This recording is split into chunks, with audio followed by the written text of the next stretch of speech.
জান্নাতীরা যখন জান্নাতে ঢুকবে আল্লাহ তাআলা প্রশ্ন করবেন, ও জান্নাতীরা, এই কোরআনে যত নাজ নেয়ামতের বর্ণনা দিয়েছিলাম তার সবগুলো কি তোমরা পাই টু পাই বুঝে পেয়েছো?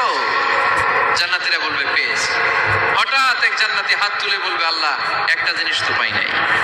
সবাই বলে পাইছি, তুমি পাও নাই। কি পাও নাই? কয় আমনেরই তো পাই নাই। সুবহানাল্লাহ পড়বেন না? আপনাকেই তো পাই নাই। সব দেখলাম, সব খাইলাম, সব দেখলাম, কিন্তু আপনারে তো দেখলাম না। আল্লাহ তাআলা তখন বিশাল জান্নাতের এক কনফারেন্স রুমে সবাইকে বসিয়ে আল্লাহর দিদার মানুষকে দেখাবেন। আল্লাহ তাআলা তার গোপন সৌন্দর্যকে সেদিন জান্নাতীদের সামনে প্রকাশ করে দিবেন। আল্লাহর হাবিব বসবেন ওই কনফারেন্স রুমে সবার সামনে। আল্লাহর হাবিবের পেছনে বসবে অন্যান্য নবীরা, তারপরে শুহাদা, সালেহীন, আউলিয়া সবাই বসবে। ওই জান্নাতের কনফারেন্স রুমে আমরাও যেন বসার জায়গায় পাই, আল্লাহ তুমি তৌফিক দিয়ে দিও। আল্লাহ তাআলা অনেকগুলো নূরের পর্দার পেছন থেকে নূরের ঝলকানি মারবেন। ওই ঝলকানি এক মুহূর্তের জন্য দিবেন। এক মুহূর্ত। কয় মুহূর্ত? 70,000 নূরের পর্দার কথা বলা হয়, এই বর্ণনাটাও দুর্বল। পর্দা আছে কিন্তু কয় হাজার জানে কে? আল্লাহ। ওই পর্দা সরিয়ে আল্লাহ তাআলা সৌন্দর্যের বা নূরের ঝলকানির এক আলোকচ্ছটা জান্নাতীদের সামনে তুলে ধরবেন এক মুহূর্তের জন্য। কয় মুহূর্ত? আলোকচ্ছটা দিয়েই আবার নাই, আবার সরায় ফেলবেন। ওই এক মুহূর্ত দেখে জান্নাতীরা পাগল হয়ে যাবে, অপলক নেত্রে তাকিয়ে থাকবে। এইভাবে চোখের পলক ফেলবে না, চোখ মেলে তাকিয়ে আছে। কিন্তু সামনে কিন্তু আল্লাহর নূর আর নাই, কারণ ওইটা আসছিল কয় মুহূর্তের জন্য? এক মুহূর্ত পরে নাই। কিন্তু কি যে দেখলাম, কত সুন্দর! কোটি কোটি বছর এরকম অপলক নেত্রে জান্নাতীরা তাকিয়ে থাকবে। ইন্নাল্লাহা জামিলুন ইউহিব্বুল জামাল। আল্লাহ নিজে সুন্দর, সৌন্দর্যকে পছন্দ করেন। আল্লাহর চাইতে সুন্দর কিছু হতে পারে? চিল্লায় বলেন পারে? পৃথিবী সুন্দর, মানুষ সুন্দর, আসমান সুন্দর, জমিন সুন্দর, সুন্দরে সুন্দরে পাল্লা। জানি না কত সুন্দর তুমি আল্লাহ, জানি না কত সুন্দর তুমি আল্লাহ। সুবহানাল্লাহ পড়েন। আল্লাহ তাআলা তার সৌন্দর্যকে সেদিন জান্নাতীদের সামনে তুলে ধরলেন। এই সূরাটা নাজিলের একটা ব্যাকগ্রাউন্ড আছে। আল্লাহর হাবিব সাল্লাল্লাহু আলাইহি সাল্লাম মক্কার জমিনে কাফিরদেরকে দাওয়াত দিতে লাগলেন, আল্লাহর ইবাদত করো, আল্লাহর জিকির করো, আল্লাহর প্রশংসা করো। এরকম দাওয়াত দিতে দিতে কিছুদিন পরে বিষ্ণু ইসলাম বলতে শুরু করলেন, রহমানের ইবাদত করো, রহমানের জিকির করো, রহমানের পায়ে সেজদায় লুটিয়ে পড়ো। তখন কাফেররা প্রশ্ন শুরু করে দিল, মুহাম্মদ এতদিন বলতা আল্লাহ, এখন কইতেছো রহমানের কথা, আসলে কোনটা? আল্লাহরে তো আমরা চিনি, রহমানরে তো আমরা চিনি না। আল্লাহর দাওয়াত দিচ্ছ, আল্লাহর গুণগান গাইছো, আল্লাহকে আমরা চিনি জানি, কিন্তু রহমানটা আবার কে? সে আবার কবে আসলো, কোত্থেকে আসলো, কবে থেকে আছে, কতদিন থাকবে? রহমানরে তো আমরা চিনি না। ওরা রহমান চিনে না। এজন্য আল্লাহ তাআলা রহমানকে চিনায় দেওয়ার জন্য আর রহমান নামে একটা সূরা নাজিল করে দিলেন।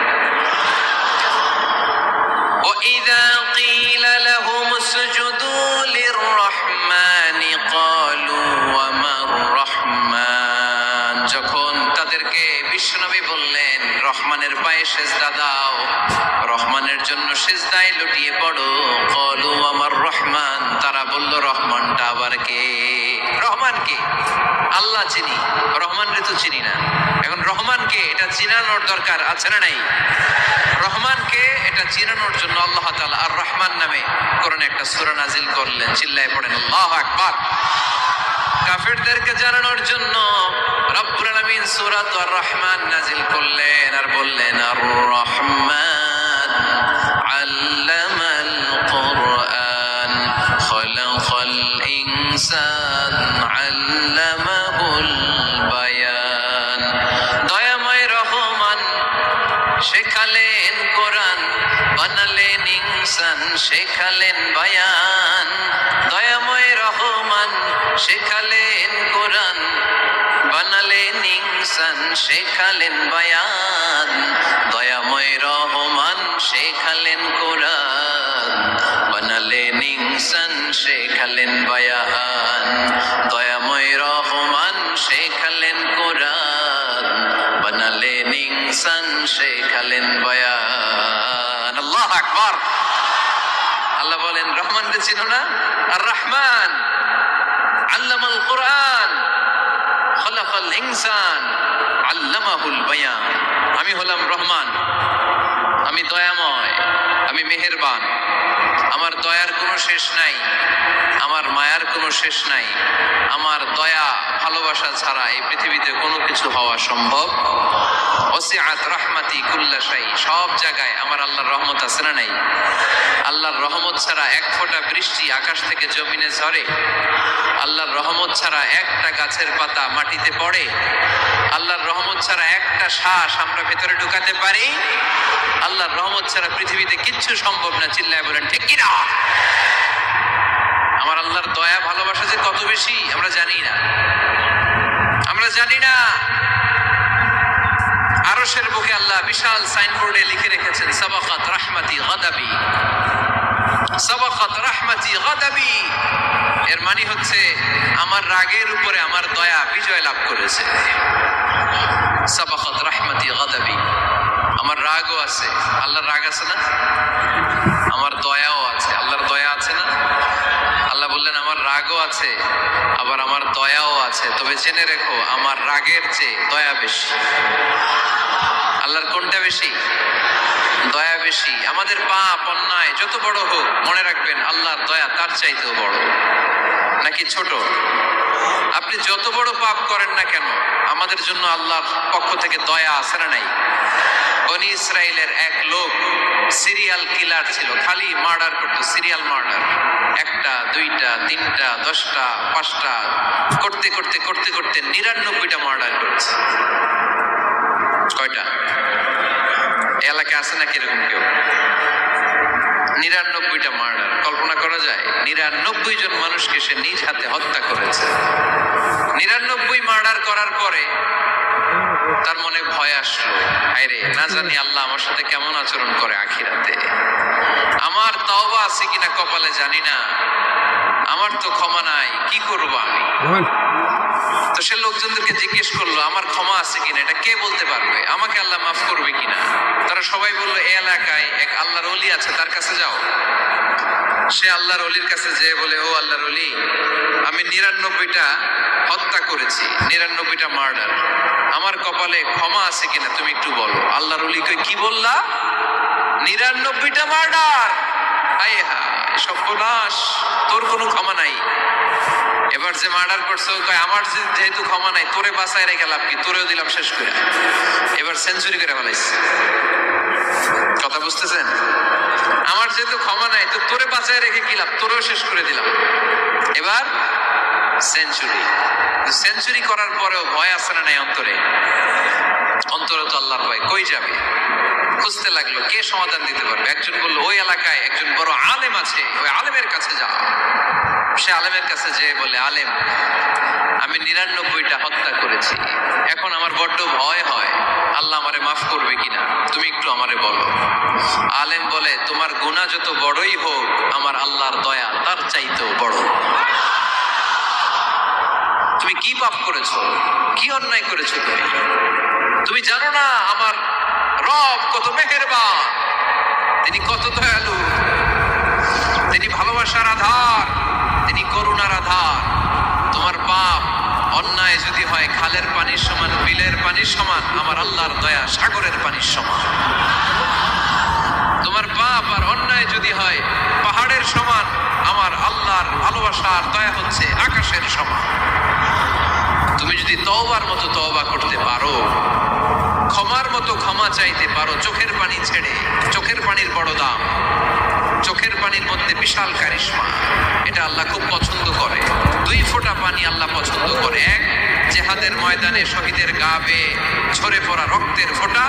2 হচ্ছে অনুতপ্ত বান্দার চোখের পানির ফোঁটা। বান্দা যখন অনুতপ্ত হয়ে চোখের পানি ছেড়ে কাঁদে, তার চোখের পানি চোখ বেয়ে নাকের ডগা বেয়ে মাটিতে পড়ার আগেই ওই অনুতপ্ত বান্দার সব গুনাহ আল্লাহ মাফ করে দেয়। সে জিজ্ঞেস করলো আমার ক্ষমা আছে কিনা? আলেম বলে আছে, ক্ষমা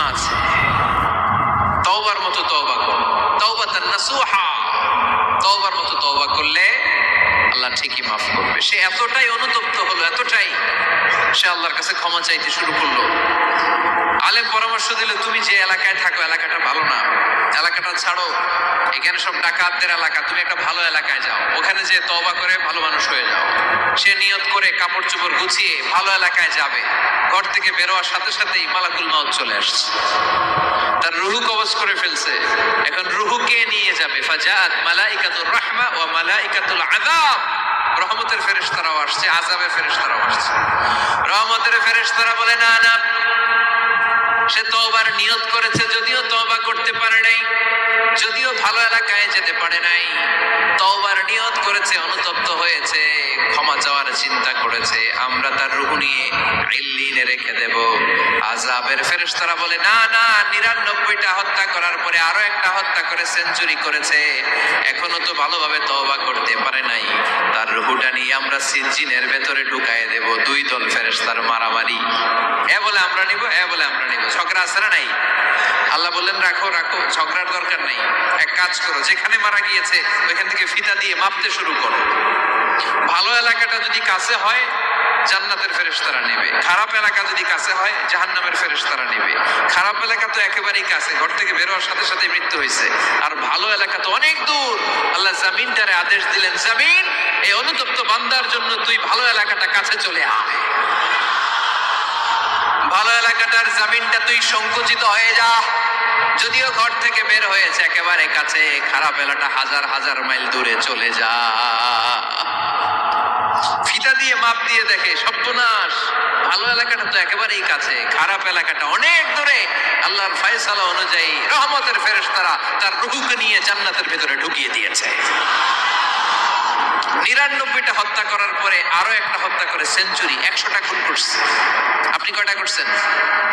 আমি কয়টা করছি? তো ১০০টা খুন করে যদি ও মাফ পেতে পারে আমার আল্লাহর কাছ থেকে, আমরা কি ক্ষমা পেতে পারি না? ওর পাপের কাছে আমাদের পাপ কি? কয় ওয়াক্ত নামাজ ছাড়ছেন আপনি? কয়টা মিথ্যা কথা বলছেন? কতবার ঘুষ খাইছেন? কত টাকা সুদে লাগাইছেন? কত অন্যায় করছেন? কত জুলুম করেছেন? মনে রাখবেন, আপনার পাপ, আপনার অন্যায়, আপনার জুলুম যত বড় হোক না কেন, আমার আল্লাহর দয়া তার চাইতেও বড়। এজন্য আল্লাহ নিজের পরিচয় দিয়ে বললেন, আর রহমানু আল্লামাল কুরআন খালাকাল ইনসান আল্লামাহুল বায়ান। আমি রহমান, আমি দয়ার সাগর। আমি কি? আল্লাহ তুমি দয়ার সাগর, রহমানুর রহিম, তোমার দয়াই পূর্ণ আমার সারা নিশিদিন, তোমার দয়াই পূর্ণ আমার সারা নিশিদিন। আলহামদুলিল্লাহ পড়েন। তাহলে বুঝতে পারলাম আমার আল্লাহর দয়ার কোনো শেষ আছে? চিল্লায় বলতে হবে, আছে। কয়শো টুকরা? সবাই শুনতেছেন? কষ্ট হচ্ছে তো উত্তর দিচ্ছেন না যে? কত টুকরা করলেন? ১০০। ১০০ টুকরা করে ৯৯ টুকরা দয়া ভালোবাসা আল্লাহ তাআলা নিজের কাছে রেখে দিলেন, আর ১ টুকরা দয়া আর ভালোবাসা আল্লাহ তাআলা গোটা বিশ্বের সবার মাঝে ভাগ করে দিলেন। আমরা সবাই মিলে পাইছি কয় টুকরা ভালোবাসা? উনি রেখে দিয়েছেন কয় টুকরা? ওই ১ টুকরার কিছু অংশ আমিও তো পাইছি, তাই না? আপনি পেয়েছেন, আমরা সবাই পেয়েছি, গোটা বিশ্বের সবাই, আদম আলাইহিস সালাম থেকে শুরু করে কিয়ামত পর্যন্ত যারা আসবে, এসেছিল এবং এখন আছে, সবাই মিলে কয় টুকরা? ওনার কাছে কয় টুকরা? কিন্তু এই ১ টুকরা যে আমরা সবাই ভাগে চোখে পাইলাম, আমাদের ভালোবাসার নমুনা দেখছেন? একজন আর একজনের ভালোবেসে বলে আত্মহত্যা করে ফেলে, আছে না নাই? আছে না? সালমান শাহ মারা গেছে, এই দেশের কয়েকটা মেয়ে গলায় রশি দিয়ে আত্মহত্যা করছে, শুনছেন? অমুক সেলিব্রিটির কি হয়েছে, ছাদ থেকে লাফ দিয়ে পরে মাথা ফাটায় ফেলছে। ভালোবাসা আছে না নাই? যারে ভালোবাসে তার নাম আবার ছেলেরা হাতের মধ্যে কেটে কেটে লেখে। শরীয়তপুরে এগুলো নাই, আলহামদুলিল্লাহ। হ্যাঁ, প্লাস দিয়ে লেখে, প্লাস। ধরেন আব্দুল্লাহ প্লাস শামিমা, তো এ প্লাস এস, রক্ত দিয়ে লেখে, রক্ত। আমি অবাক হই, নিডেল, সুই দিয়ে কেটে কেটে লেখে আব্দুল্লাহর এ